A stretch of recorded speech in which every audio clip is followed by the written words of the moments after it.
Mortal Kombat 1 is finally out, and in this video I'm going to be explaining the ending of the game. So we're going to pick it up rather late in the Melina chapter, to be specific, and go from there. Before I get too far in, though, I do want to just shout out WB Games for providing me a code for this game. Just wanted to say that before we got too far. So we're going to pick it up where Melina is fighting Shang Tsung. What you need to know before that, to keep it extremely brief, is the mysterious figure, right? This is what Liu Kang is trying to figure out for kind of the middle portion of the game. Who is the person that has put Quan Chi as well as Shang Tsung back on the path of being a villain, and not just on the path of being everyday people in this new world that Liu Kang has created. So we skip to Melina fighting Shang Tsung to actually figure out who the mysterious figure is. So what we get after this battle is a whole lot of explanation, a whole lot of exposition as to what's going on, and we actually figure out that Shang Tsung from Mortal Kombat 11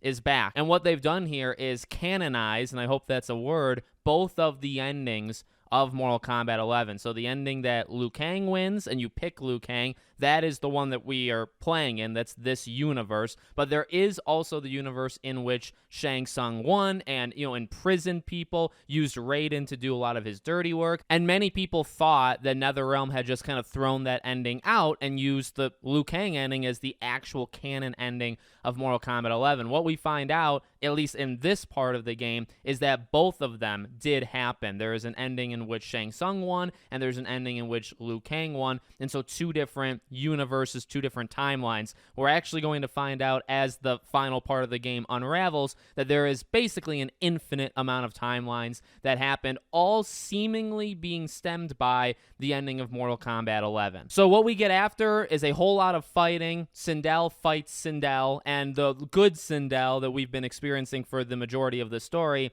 she ends up dying. Her soul ends up going into her husband Jared, who's using the body of Ermac. We're going to largely skip this next part, although a little explanation here. Basically, the evil Shang Tsung's goal was to have the two realms fighting each other. So Outworld and Earthrealm were supposed to attack each other. A lot of the alliances were supposed to get destroyed. And then Shang Tsung would destroy that entire timeline. He doesn't want the timeline in which Liu Kang won. So that was the basic idea. He was going to use a lot of the villains that we've already seen, a General Shao to name, say, one, Rain to name another, and they were going to use them to kind of accomplish that goal. So the next part of the game is basically just shutting that stuff down, which actually happens relatively quickly. It's all kind of connected to General Shao, so once he's taken out, the portals kind of stop, and that's this next portion of the game. Now we jump to Liu Kang for his part of the story and also his plan. So to combat Shang Tsung and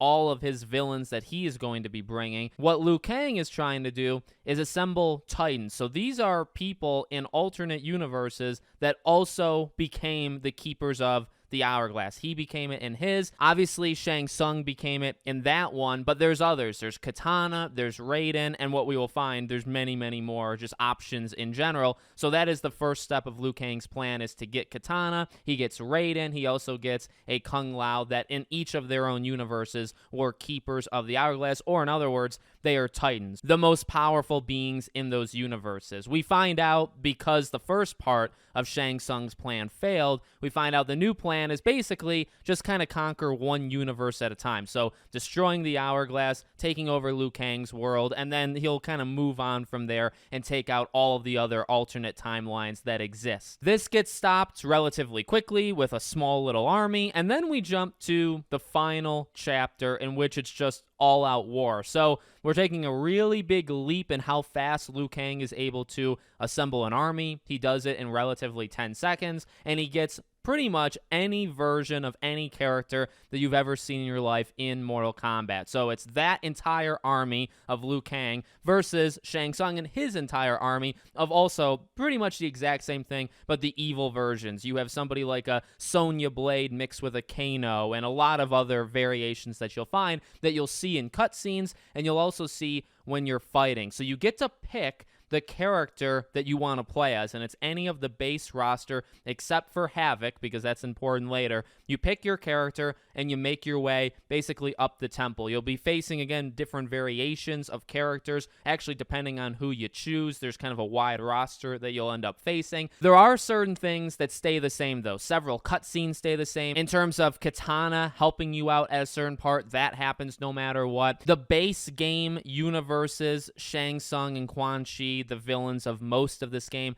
end up battling the ultimate villains of Quan Chi and Shang Tsung. They lose, they end up dying there. So what we have at the end of the day is the character that we picked along with Liu Kang, no matter what, versus Quan Chi and Shang Tsung. The Liu Kang ends up almost winning, ends up losing though. Our character has to finish it off. Our main fighter ends up winning, and Liu Kang is the base universe's Liu Kang. No matter who you choose, you'll always be with him. So Liu Kang basically settles everything down. He sends the playable character that we were just at to their own timeline, as really the timeline that they're currently in is starting to fall apart. And then he goes back to his world or his version with Kung Lao, Johnny Cage, etc., etc. And they end up talking about kind of the future. A new class of heroes is on the way, basically setting up an extended roster for the second game when there is one. But then we end up jumping to the after credits scene in which Havoc is a little late to the party. They kind of joke about that in the cutscene, in that all of this chaos and all of this destruction happened and he missed it. He was just like a few minutes late, and basically he's gonna fix that the next time it happens, setting him up as either the main villain of